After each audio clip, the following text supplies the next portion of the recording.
This tutorial is for those of you in grad school for whom the book is a core part of your syllabi and is basically the kind of model of what you imagine that you're doing in your own work, that you're going to produce a dissertation that will go on to become a book. And the core of this tutorial is very basic. Stop reading books and start reading dissertations. Or let's be a little bit more clear, keep reading books, but also read dissertations. Amazingly, despite the fact that PhD students produce dissertations, the number of PhD students who read dissertations, especially during the coursework phase, I feel is, at least in my experience, very, very low. I meet first-year PhD students, second and third, and ask them, how many dissertations have actually seen up close and personal? And the answer is typically 0 and maybe 1 or 2, and that's really quite something. And this is a big problem for a few different reasons, but there's one that I want to dive into in this tutorial, and that is the false comparison that emerges for grad students who are writing or thinking about writing, getting started on a dissertation, and who are comparing their work, often unconsciously, to books rather than to dissertations. So think about it. What do we do in most graduate seminars or colloquia? We read new books in the field, or let's say paradigmatic books in the field. Many of these are towering works, award-winning books, or exciting new scholarship on major university presses by scholars out there who have jobs that we would like to have. And then we've got our own dissertations, or at least the beginning stages of them.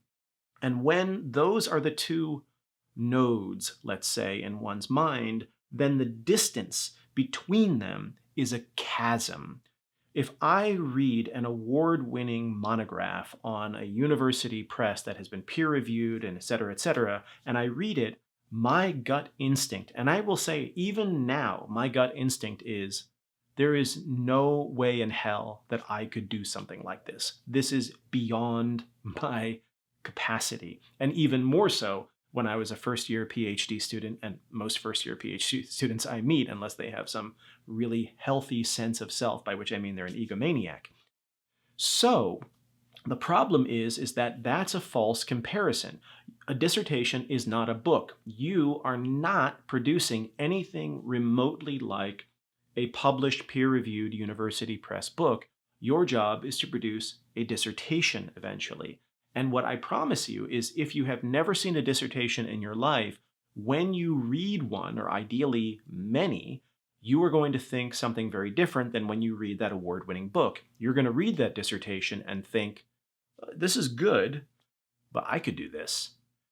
It's a little bit long-winded.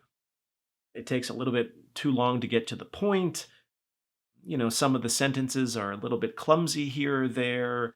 There are a few too many examples, but then there's all this, amazing, interesting stuff that I respect and I admire. When you see something like that, it's far easier to understand how one gets from here to there. And that's really important because it boosts your confidence and it gives you an accurate model for what it is that you are actually producing in your own work. Here is an even stronger way to basically form a correct comparison. Do your best, and you could ask your advisor or faculty member, maybe a senior grad student colleague, to help you with this.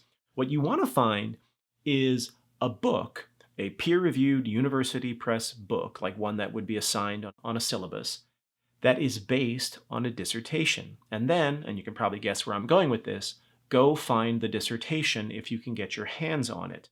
And some ways that you can do this is, some dissertations are embargoed, so it's hard to get your hands on the original. But if you can find a book that was published based on a dissertation that was produced in the department where you are doing your graduate work, then that dissertation is going to be in your university archives or special collections. It might even be down the hall in your own department. And now what you want to do is you want to read the two works side by side. First, read the book. It's the, crisp, beautiful black on white ink. It's, the cover art, the blurbs, the dust jacket, whatever it might be, and then just sit in awe of this and feel to yourself, especially if it's, some sort of field changing, award winning book, think, I couldn't do this in a million years. Then immediately go read the dissertation that it was based on. And again, I would say 9 times out of 10, you're going to see some serious differences between those things. The order of chapters will likely be very different. The kind of rhetorical sharpness and focus will be very different. The presence or absence of a long-winded literature review will be very different. Chapters might be missing, might have been cut, new chapters might have been added. A whole variety of things can change and often do change from a dissertation to a book.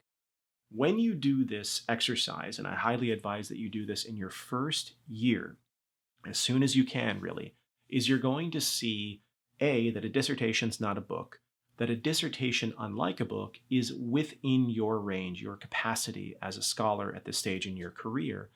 But it's also going to generate this kind of excitement, at least I think it should, that, wait a minute, even if I produce a dissertation that has, that's a little bit rough around the edges, let's say, it's got some things that, I would edit out, it can still become an award-winning, paradigm-shifting book, or let's say like a really good first book. And that should reorient you in thinking about what you're here in your PhD program to do. Just a quick tutorial. I'll see you in the next one.